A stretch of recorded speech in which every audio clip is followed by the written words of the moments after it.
ভাড়া নিবে চাচ্ছে। এই জন্য আমরা এলাকাবাসী, ব্যবসায়ী এবং কৃষক সবাই মিলে আমরা মানববন্ধন করতেছি যে এই ভাড়া যান 350 টাকায় হয়। আমরা এই প্রতিবাদ জানাচ্ছি।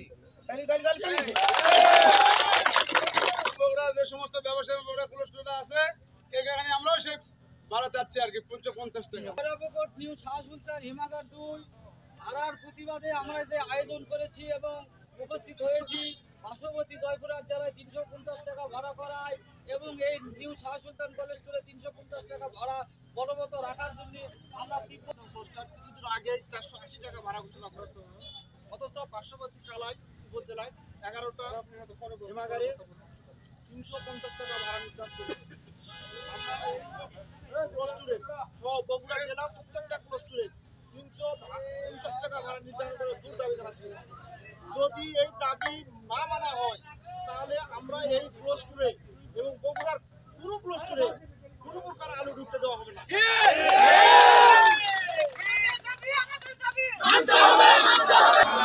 আমরা আজ বড় কষ্ট নিয়ে এখানে দাঁড়িয়ে আছি। 300 টাকা থেকে 350 টাকা ভাড়া গত বছর ছিল। সেই ভাড়া হঠাৎ করে 8 টাকা কেজি হয় 520 টাকা ঘোষণা দেওয়াতে আমাদের কৃষকেরা ন্যায্য মূল্য থেকে বঞ্চিত হচ্ছে। কোনো ব্যবসায়ীরা আলু কিনতে পারছে না, আর যদি না কেনে কৃষকেরা আর 8 টাকা কেজি আর 8 টাকা কেজি ভাড়া, এটা মেনে নেওয়া যায় না, মেনে নেওয়া যাবে না। কৃষক বাঁচলে দেশ এগিয়ে যাবে বাংলাদেশ।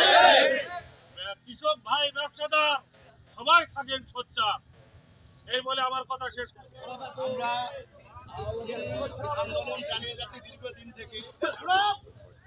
350 টাকা গতবারে ভাড়া নিতে 385 টাকা ডাক যখন দেয়, তখন আমরা এই আলু ব্যবসায়ী সবাই রাস্তায় নামি। নামার পরে 85 টাকা হইতে আবার সে আলু আবার 350 টাকা ভাড়া নেয়। এই বছর আসে 8 টাকা কেজি ভাড়া করাতে আবার জনগণ এবং আলু ব্যবসায়ী সমিতি সবাই ক্ষিপ্ত হয়ে যায়। এই খয়রাপুকুর এবং গোটা বাংলাদেশ। তবে এই কারণেই আমরা মানববন্ধন করেছি। আমাদের দাবি